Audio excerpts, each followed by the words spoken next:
Hey guys, so I've had a few comments about margin, and it seems like most of the comments that I've had about margin are from people.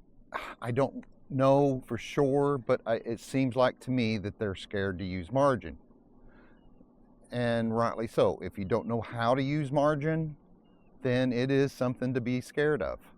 Um, and I know I preach debt free, debt free. Uh, but that's on a personal level, okay?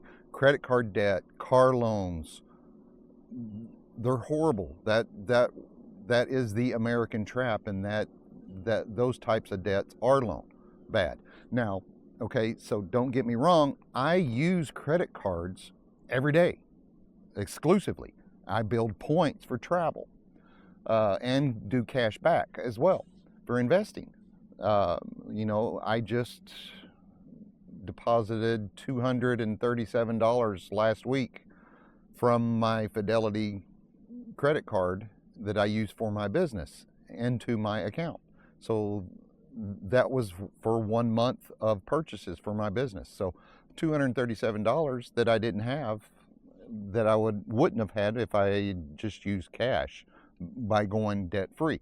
But I pay that off as soon as I get I'll charge it, and 3 days later it'll be paid off.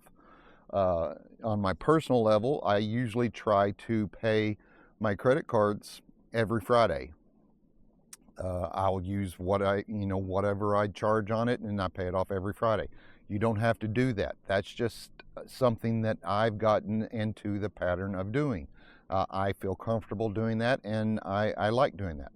And that is on a personal level. I don't carry a balance, so technically I don't have any debt.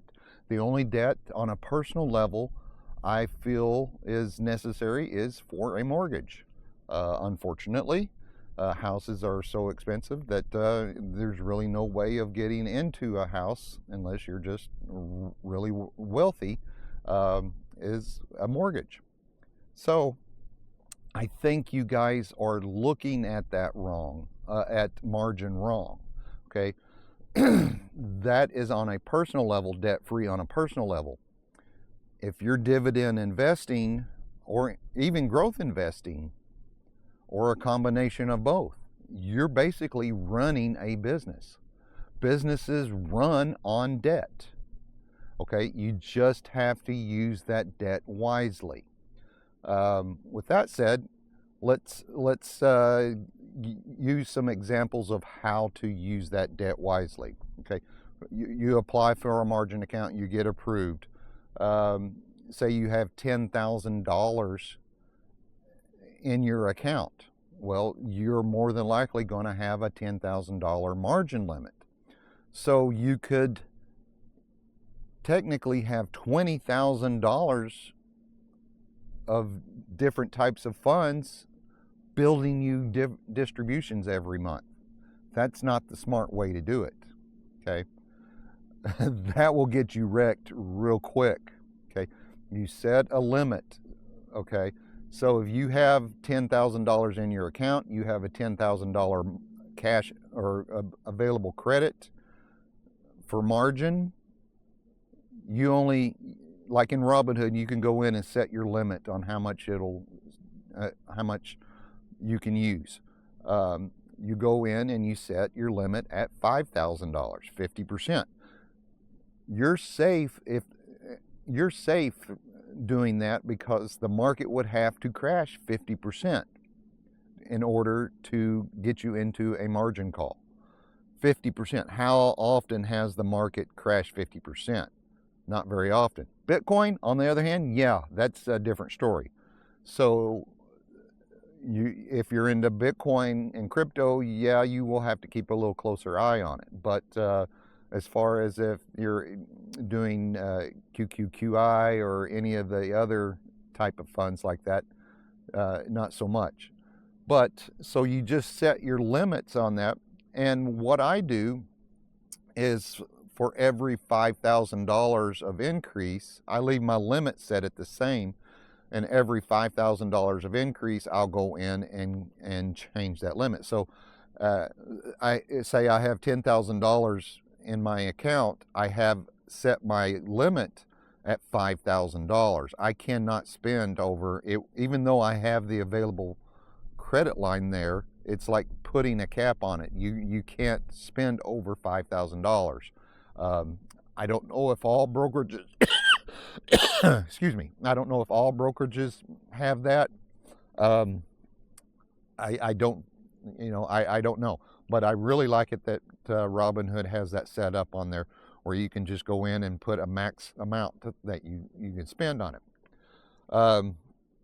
So if I go from 10,000 to 15,000 in my account, then I go back and readjust my limit and raise it from 5,000 to 7,500.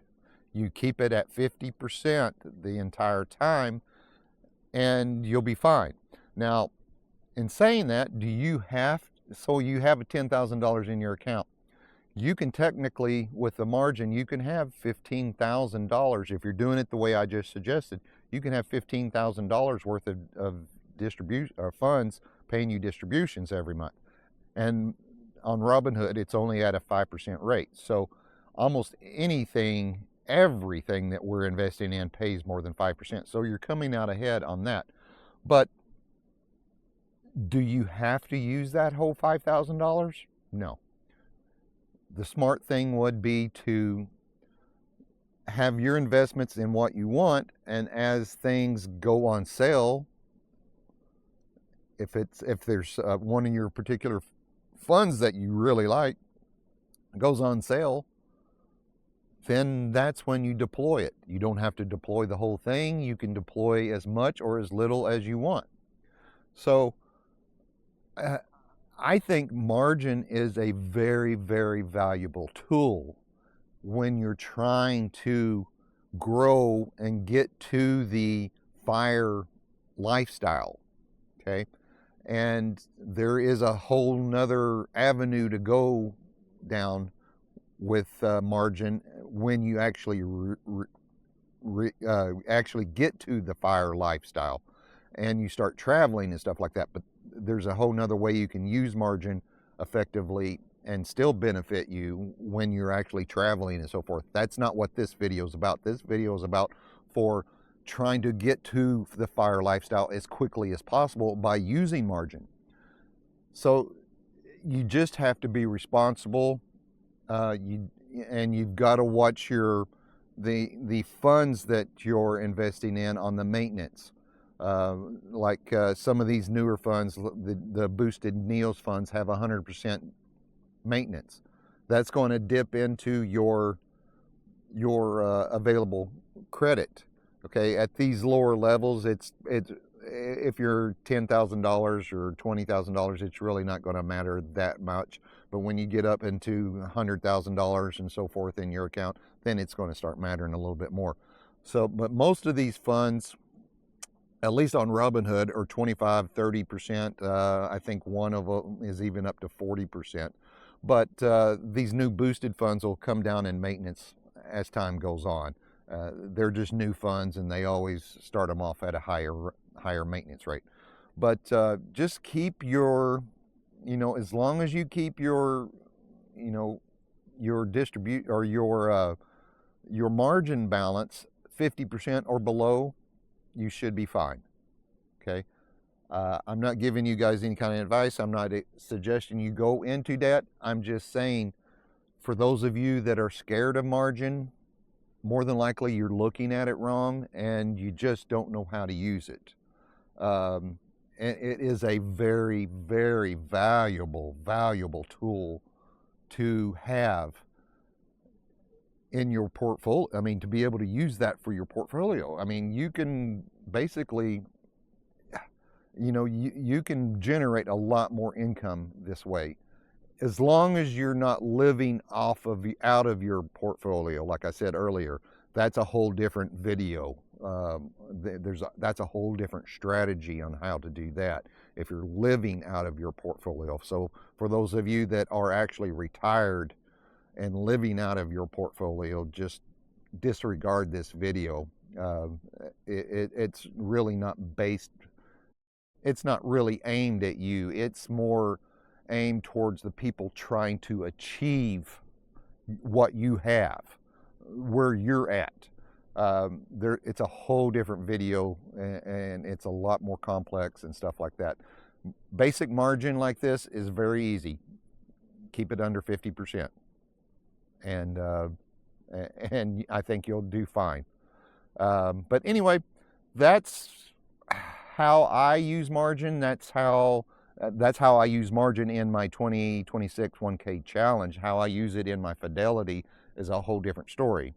That I pretty much live out of my Fidelity account. So that's a whole different, like I said, that's a whole different video. But anyway, I will let you guys go. If you have any questions about margin, drop me a comment down below, and I'll do my darndest to help you and answer any questions that you have.